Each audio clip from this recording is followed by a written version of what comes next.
Assalamualaikum warahmatullahi wabarakatuh. Ada satu pola yang menarik untuk diamati. Bagaimana sebagian orang, termasuk mereka yang berlabel ulama, menyampaikan kebenaran dengan cara yang cerdik, penuh potongan, seolah-olah menyajikan fakta, padahal hanya menyuguhkan irisan tipis dari keseluruhan cerita. Ini seperti seorang salesman yang sedang mencoba menjual produk murahan dengan kemasan mewah. Kata-katanya berbinar, logikanya terasa kokoh, tapi jika ditelusuri, ada rongga kosong di balik argumen mereka. Bayangkan seorang salesman bertopeng ilmuwan yang ingin menjual produk memasak. Berdasi rapi berkata, air fryer itu berbahaya. Panasnya menghasilkan oksidasi, dan itu bisa menyebabkan kanker. Sekilas terdengar ilmiah, bukan? Oksidasi memang nyata, efek negatifnya juga tidak bisa disangkal. Tapi tunggu dulu, apakah dia menjelaskan bahwa oksidasi terjadi bahkan saat apel dipotong dan dibiarkan di udara? Apakah dia menyebutkan bahwa oksidasi adalah bagian dari kehidupan sehari-hari kita? Tentu tidak.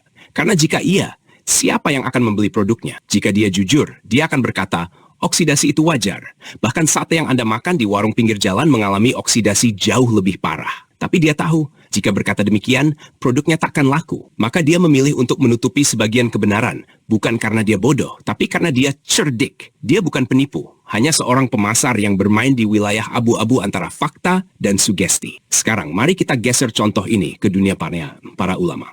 Disclaimer dulu, ini mengenai dalil ilmiah dan dalam koridor aturan Islam. Jika ada prajurit, bahkan dalam dunia sekuler, puja-puji aksi heroik yang melibatkan pengorbanan diri seorang pasukan di medan perang dianggap sebagai bentuk keberanian, bukan kebodohan. Oh, si Anu, si itu berani menyeruak masuk ke dalam kumpulan musuh meledakkan granat yang tinggal satu, lalu dia gugur dan bla bla bla. Contoh kejadian pada ulama, ada pertanyaan sederhana.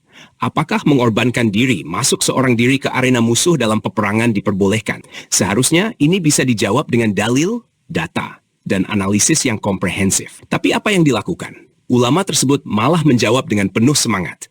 Di zaman Nabi, hanya orang yang ahli gulat, terlatih, dan selalu menang yang diperbolehkan melakukan hal semacam itu. Logikanya mulai retak. Apa hubungannya pegulat zaman dahulu dengan kompleksitas politik dan teknologi zaman sekarang? Apakah untuk melakukan tindakan berani seperti itu harus merekrut Mike Tyson?